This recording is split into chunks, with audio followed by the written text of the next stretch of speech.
Despite a respectable box office performance as well as a well received TV spin off, The Batman Part 2 has faced constant delays, whether it be writing, pre production issues, scheduling conflicts, and some are beginning to speculate that James Gunn, who he, along with Peter Safran, are the head of DC Studios, are intentionally trying to get the project canceled. Well, one Hollywood insider seems to think that they have succeeded. Cause I've been living life right like I could just die any minute. Going for a ride down the side. Hi everyone, my name is Jacob Berry. Welcome to the StudioJake vidcast where I talk about all things pop culture. Be sure to like, share, subscribe, and if you're watching on YouTube, ring that little bell so you get notifications when I post a new vidcast and consider becoming a channel member. All right, so what is this deal here? James Gunn and Peter Safran would be absolutely bonkers. They would be idiots if they would pass up an opportunity to make the Batman Part 2. It has all things behind it. It was, like I said, respectable at the box office. We were still coming off of, the COVID issue, and it had a spin-off based on one of the villains, of course, the Penguin, portrayed by Colin Farrell, and it had all that momentum behind them. James Gunn should have fast-tracked it, or maybe if he didn't want it to go to theaters, make it an HBO exclusive, maybe do it as a miniseries instead of a film. He could have done any of those things, but Gunn is a narcissist who wants his own vision for the DCU to move forward. Now, remember, it's not called the DCEU anymore. That was the Snyderverse. It is now just DCU, and upcoming is Superman. So, one insider has said, it's over, it's done. Like, he's saying they're not even waiting possibly to see how Superman does. They are actively canceling the project. At least that is his take on it. So this is Dan Marcus. He's a writer, columnist, and film producer. He says, the Batman Part 2 is just not happening. The signs are all there. No real development or announcement in many months. The casting is signing on to other projects. Pattinson with Dune, Colin Farrell with Sergeant Rock. It's time to state the obvious, it's dead. And then he replies to his own tweet and says, I really hope I'm wrong about this. I'm a huge fan of the first film, loved The Penguin. I've just been hearing too many whispers from too many people that the studio has been quite annoyed Reeves is taking his sweet time. It's not looking good and hasn't been for a while. Now, I want to read two replies and his responses to them. Jay says, I think the caveat is that it's dead until WB sees what happens with Superman. The writing is on the wall. They will use Reeves to course correct if Superman underperforms/flops. Either way, it's a bleep situation for Matt. Dan Marcus replies, agreed on all counts. And Alex B says, nah, I think it'll just take more time. They won't give up on it. Batman is too important. It's just still far from being ready to go. Dan Marcus replies, Zaslav, that's Warner Brothers Discovery CEO David Zaslav, has already stated he doesn't want competing Batman. Gunn doesn't either, despite what he might say publicly. Reeves talked about the script being almost done in 2023. It's nearly midway through 2025. As Superman soars at the box office, Reeves' universe is dead. Now, I don't know who Dan Marcus is. I might have seen a movie that he has produced, and I'm not saying that to be insulting to the man. I'm just saying in my very small sphere, I have not encountered him. I don't know anything about him. But I will say, I'm sad to say, that I think he might be right. It's such a shame because one of the big divides between the Batman among audience members were if you are familiar with Batman mythos, even if you weren't like a big collector like me, for instance, if you just had a casual knowledge of the comic books or consumed a whole lot of Batman media at least, you liked the Batman. However, general audiences, especially those who are big into cinema, they tended to not like it, and it created this weird divide.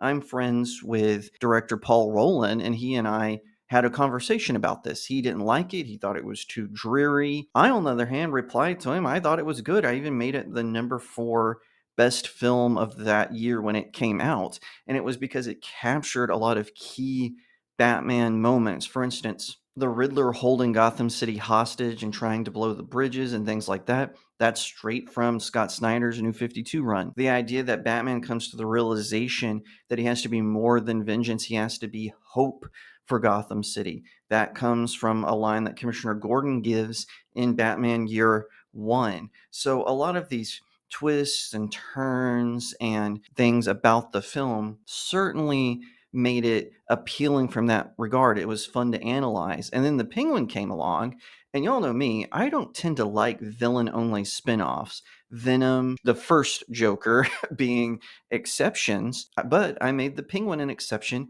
as well. I thought it was very well made, it was well crafted, and I thought that they did a fantastic job with it. So, what does it look like? What does it mean that they are no longer going to pursue the film? I think Zaslav, if he is in on this, I think he's a moron. He's already kind of seen as an outsider in Hollywood because he didn't come from the film industry. He came, I believe, from the Home Shopping Network. And in fact, he hired a lot of people from the Home Shopping Network to come work for Warner Brothers Discovery when he became the CEO, which I don't fault him for that. You want to hire people who you work well with, obviously. The fact that James Gunn and Peter Safran are taking advantage of this certainly is not good. I think that that would be really foolish of them to not pursue the Batman Part 2. And like I said, if they're like, hey, we don't want competing Batman in the DCU, we need to have a divide here, make it a miniseries. It can even just be as short as 3 parts and run it on Max. That's what they need to do. And I don't know if they're going to ever do that. And that's a real shame because Reeves has been put through the ringer. Of course, we've heard rumors of Robert Pattinson, his poor behavior on the set of the Batman. And I even remember the DC fandom when they announced the Batman and they interviewed Matt Reeves. Well, when they introduced the trailer, they had Robert Pattinson give an intro, and it was the most bored introduction I've ever seen in my life. And subsequent interviews with him, it was like that. It was like, dude, you're about to play the Batman.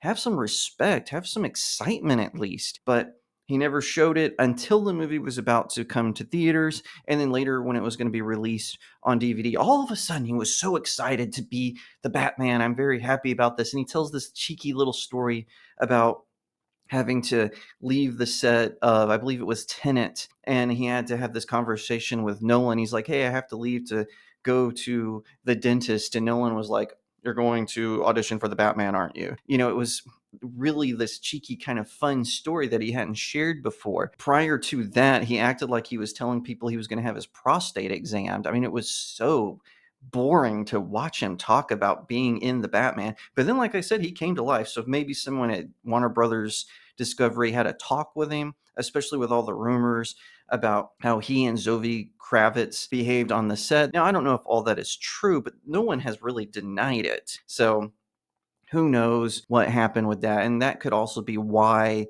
Reeves is taking so long. Now, I actually don't think he is taking so long. I think the script is done, and I think Reeves wants to get it done. He wants to have this movie shot, but he's waiting to ride out this Superman train. Because, like I said, James Gunn, he's an egotist, he's a narcissist, he's a perv, and he is a huge liar. Now, more than likely what he'll do, because Gunn likes to do this, he'll retweet Marcus and say this isn't true, it's not dead, we're just experiencing some delays. He loves to call out people. He's called out me before, so he's really careful about how he wants to be perceived by the fans because he is, like I said, a liar. And so he has to kind of protect his legacy because he wants to rebuild the DCU kind of similar to the old way that Paramount and Universal were originally doing the MCU. I've heard rumors that he's trying to get Ari Arad and Jon Favreau to join the DC studios so that they can kind of rebuild it that way. Now, remember, Gunn wasn't part of that. He didn't come to the MCU until phase 2, but he still remembers working with Favreau and Arad. Yeah, I'm sad to say I do think that this movie is canceled. I think it's done unless Superman does poorly. That's the only way this movie gets fast tracked. And I'm not saying I want to do Superman poorly. I actually kind of like the trailers and the clips that they've released. I don't mind seeing Superman a little beat up. I think he needs to get beat up more often because he's so overpowered, especially the post crisis and rebirth eras of him as well as the pre crisis. You know, I like the sort of 90s Superman era. I think that works the best. The Tim Daly Superman, if you will, the Bruce Timm Superman. But that's just my own personal opinion. We'll have to wait and see. I want Superman to be good. I like a good Superman movie. From all accounts, it sounds very mediocre from the test screening audiences to other rumors that are going around. Whatever the case, the Batman Part 2 hinges on whether the Superman performs well. We're all just going to have to wait and see. But yeah, I agree with Dan Marcus. I think this film is dead otherwise. If you like that video, be sure to give it a like, share it out to all your friends, leave me a comment and tell me what you think, and subscribe. If you're watching on YouTube, ring that little bell so you get notifications when I post a new vidcast, and consider becoming a channel member. That's a great way to support the channel. Another way you can support me is you can head to my website, studiojakemedia.substack.com. You can sign up for free and read my articles for free, or you can do various subscriptions where you get all kinds of perks. I would really appreciate that.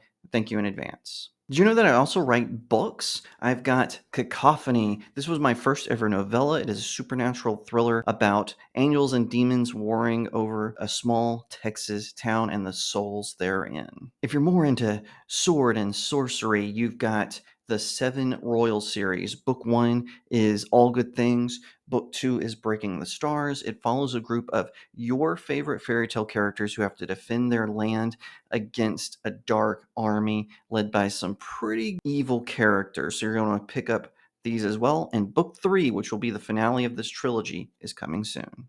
Last but certainly not least is my latest novella, the fantasy romance Blessed Child. It follows an elf princess who becomes pregnant with her widowed human husband's child, and she soon discovers that the baby is fully human. It's not an elf, it's not a half elf, it is fully human. As a result, her kingdom turns against her, forcing her father, the king of the elves, to hire a disgraced knight who is on the path of redemption to become her bodyguard. The two of them, the knight and the princess, form an unlikely friendship as they navigate the turmoil around them. So be sure to pick this one up or all four at Amazon.com. Leave me a 5-star review. It really helps out small indie creators like myself. For more information about my books, check out StudioJakeMedia.locals.com, where you can also read my poems and short stories. Once again, thank you so much for watching, and I'll see you next time right here on Studio Jake.